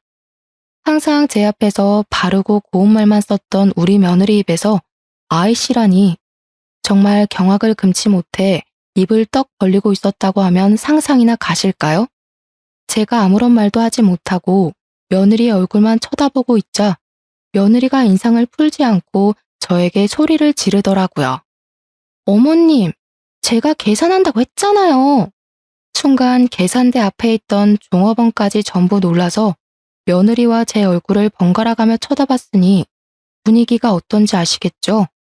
저는 일단 며느리에게 담배를 끊으라고 강요를 할 수 없는 부분이라 생각해서 최대한 조심스럽게 조언을 주었습니다. 우리 아들이 담배라면 치를 떠는 놈이야. 학창 시절에 겪은 사건들이 조금 있어서 절대로 담배는 안 쳐다보는 놈이니까 고개라도 들키지 마라. 그러니 며느리가 고개를 끄덕이면서 자기가 나중에 때가 되면 다 끊으려고 했다면서 걱정하지 말라고 뻔뻔하게 말을 하더라고요. 제가 그런 뻔뻔함에 놀라서 시선을 피하자 갑자기 애교 있는 말투로 아들에게는 꼭 비밀로 해달라고 자기가 알아서 하겠다면서 팔짱을 끼는 게 아니겠습니까? 며느리의 가면이 확확 바뀌는 것이 놀라웠지만 내색을 하지 않고 제가 예뻐하는 며느리에게 알겠다고 아들에게는 꼭 비밀로 해주겠다고 약속까지 걸었습니다. 그렇게 몇 개월이 더 지나고 오랜만에 저희 집에 모여서 아들 부부와 식사를 하게 되었는데 TV를 틀었더니 뉴스에서 학교폭력에 관한 내용을 다루고 있었습니다. 요즘은 학교폭력위원회다 뭐다 처리도 되게 잘해주기도 하지만 법이 개정되어야 할 부분이 있다면서 심화 있는 내용을 다루고 있었습니다. 아들과 저는 그 뉴스를 보면서 예전 생각이 나서 이런저런 이야기를 나누었습니다. 세상 참 좋아졌다. 예전에는 저런 일 있으면 가해자 편에 서서 쉬쉬하기 바빴는데. 그러게나 말이다. 그래도 저런 일은 더 피해자 편으로 서줘야 돼. 가해자들 얼굴 공개도 다 해야 되고. 아들과 떠드는데 며느리 표정이 별로 좋지 않고 밥도 깨작깨작 뒤적이며 먹더라고요. 혹시 밥이 맛이 없나 아니면 다른 일이 있나 싶어서 어디 불편하냐고 물어보니 소화가 잘 안 되어서 밥을 못 먹겠다고 하는 게 아니겠습니까? 저는 며느리가 영 피곤해 보여서 얼마나 걱정이 되었는지 집으로 빨리 가보라고 등을 떠밀었습니다. 그런데 말입니다. 제가 시모가 치매로 사고를 당한 이후부터 마음 붙일 곳이 필요해서 교회를 다니고 있었습니다. 우리 아들이 학교 폭력으로 인해서 많이 힘들어했을 때부터 다니고 있었는데 시모의 사고 이후에 완전히 종교에 빠지게 된 케이스였습니다. 제가 권사 자리까지 하고 있으니 얼마나 열심히 교회를 다녔는지 아시겠죠? 그러던 어느 날 우리 교회에 꽤 친하게 지내는 젊은 집사가 저에게 다가오더니 머뭇거리면서 이야기를 꺼내더라고요. 권사님 며느리 이름이 뭐라 그러셨었죠? 민지야, 민지. 김민지. 이상하네. 이거 권사님 며느리 아니에요? 그러면서 사진을 보여주는데 학창 시절 사진이랑 최근 사진이 있는데 저희 며느리 얼굴이더라고요. 친한 집사가 우리 아들 결혼식에 왔다가 며느리 얼굴을 봐서 기억하고 있었더라고요. 그런데 이런 사진이 왜 떠 있는가 싶어서 저는 집사에게 물어보았습니다. 근데 이게 뭐야? 왜 우리 며느리 사진을 김 집사가 가지고 있어? 집사는 저에게 휴대폰을 내밀면서 여기 적힌 내용들을 읽어보라고 하더라고요. 뭔가 싶어서 보는데 글쎄 우리 며느리가 학교폭력 가해자라는 고발글이 아니겠습니까? 누군가가 익명으로 올린 글이었는데 플라워숍을 운영하고 있는 김보영을 고발합니다 하는 글인 것이었습니다. 피해자는 우리 며느리가 중학생 때부터 담배를 피우고 불량 학생들과 어울려 다니면서 술도 먹고 오토바이도 타고 교복도 줄이고 친구들 돈도 뺏었다고 했습니다. 학교도 잘 안 나가고 양아치로 살다가 갑자기 어느 날 개명을 하더니 꽃집을 열어서 천상 여자인 척하면서 장사를 한다고 말입니다. 플라워숍이 장사가 잘 돼서 자꾸 이곳저곳 후기글이 보이는데 그때 받았던 피해가 아직 트라우마로 남아있어서 너무나도 괴롭다는 내용이었습니다. 자세하게 내용을 적어놨는데 어찌나 생생하고 무섭고 소름이 끼치던지 저희 아들의 지난 과거가 떠오르더라고요. 제가 손을 벌벌 떨면서 글을 읽고 있자 집사가 저에게 이혼이라도 시켜야 하는 거 아니냐고, 이런 무서운 여자를 어떻게 며느리로 데리고 사냐고 하더라고요. 이게 거짓말일 수도 있지 않나? 익명 게시판인데다가 피해자가 누군지도 모르고 이상하잖아. 그러자 집사가 저에게 하는 말이 피해자가 자기 건너 아는 분의 딸이라고 하는 게 아니겠습니까? 그 피해자는 아직까지도 정신과에서 치료를 받아야 하는 수준이라며 학창 시절의 기억 때문에 일상생활이 어렵다고 하더라고요. 그 순간 머릿속을 스치는 기억이 있었습니다. 김보영, 보영. 결혼식 날 화장실에서 들었던 그 이름이었던 것입니다. 과거를 청산했다는 보영이 그게 바로 우리 며느리였던 것입니다. 저는 피해자를 만나보고 싶어 김 집사를 통해 말을 전했고 용기를 내어 찾아가게 되었는데 한눈에 봐도 그 피해자가 너무나도 피폐해 보였습니다. 우리 며느리에게 당했던 일을 줄줄이 이야기를 하는데 제 눈에서도 눈물이 멈추지가 않을 정도로 고통스러운 이야기였습니다. 중고등학교 때 우리 며느리에게 당했던 일들을 기록해놨다며 저에게 일기들을 보여주는데 정말 대단하다고 느낀 것은 말입니다. 그 시절 학교 폭력에 대해 무지했던 시절임에도 폴라로이드 사진기로 상처를 하나하나 다 찍어 놓았다는 것입니다. 나중을 위해서 기록이 필요했다며 상처를 입은 모든 부위의 사진을 기록해 두었더군요. 저는 피해자에게 이 증거물을 빌려줄 수 있겠냐고 물었고 피해자는 고민 끝에 저에게 복사본을 주겠다고 했습니다. 저는 우리 아들 또한 학교 폭력으로 고통을 받았던 피해자였기 때문에 이 사건을 가족이라고 감싸기만 해서는 안 된다고, 그냥 넘어가지 말아야 한다는 생각이 들었습니다. 그래서 저는 그 자료를 들고 우리 아들을 찾아가게 되었고 아들은 영문도 모르고 일기를 받아들여 읽었다가 경악과 분노에 온몸을 부들부들 떨었습니다. 저희에게 처음 보여주었던 모습과는 너무 다른 이중적인 행동에 치를 떨었어요. 나는 저런 소름 끼치는 아이를 며느리로 받아줄 수 없다. 이혼하지 않으면 당연히 너도 보지 않을 거고 재산도 한 푼 물려주지 않을 테다. 고통을 받은 아이들을 위해 돈을 기부하고 죽어버릴 테니 그런 줄 알고 이혼해 당장. 아들 또한 저와 생각이 같았는지 이혼을 하겠다고 고개를 끄덕이더라고요. 저는 피해자에게 진심으로 사죄를 하고 이 사실을 알렸고 피해자는 며느리가 당하는 꼴을 보고 싶다며 용기 내서 마주하고 사과를 받고 싶다고 했습니다. 저는 피해자와 아들 집에 찾아갔고 며느리는 피해자를 알아본 것인지 눈이 엄청나게 흔들리기 시작했습니다. 며느리에게 피해자가 쓴 일기를 던져주니까 전부 다 생생하게 기억이라도 나는 것인지 갑자기 무릎을 꿇고 악어의 눈물을 흘리기 시작했습니다. 여보, 어머님, 이거 다 제가 철없던 시절에 아무것도 모르고 한 짓이에요. 피해자는 어이가 없어 했고 저와 아들 또한 며느리를 질책하듯이 바라보았습니다. 한참을 무릎을 꿇고 자기 변명을 하며 잘못했다는 소리는 단 한 번도 하지 않던 며느리가 저희도 꿈쩍하지 않자 갑자기 무릎을 툴툴 털며 일어나더라고요. 그러고는 정말 사람으로서는 할 수 없는 말을 뱉어냈습니다. 이게 벌써 몇 년 전 일인데 아직까지도 들먹이면서 사람 피곤하게 해? 그래, 미안해. 근데 너도 문제 있는 거 알지? 피해망상에 찌들어서 아직까지 내 탓하고 사는 거 좀 그렇다. 막말로 네 인생 말아먹은 건 넌데 왜 내 탓을 하고 그래? 제가 글쎄 그 말에 눈깔이 돌아서 아들이 처음 내주었던 커피잔을 들어 며느리의 얼굴에 커피를 확 부어버렸습니다. 이 배응망덕한 기집애 같으니라고. 이 못된 년. 감히 이런 씻을 수 없는 상처를 줘놓고 뭐라고? 피해자 탓을 해? 이 죽일 년, 이 망할 년. 너 같은 건 사회에 발 디딜 수 없게 만들어야 해. 며느리는 갑자기 비에 젖은 생쥐꼴이 된 것이 수치심이라도 들었는지 얼굴이 붉어지며 발악을 하기 시작했습니다. 세상에, 약한 사람이 죄지. 나는 잘못한 거 없다니까.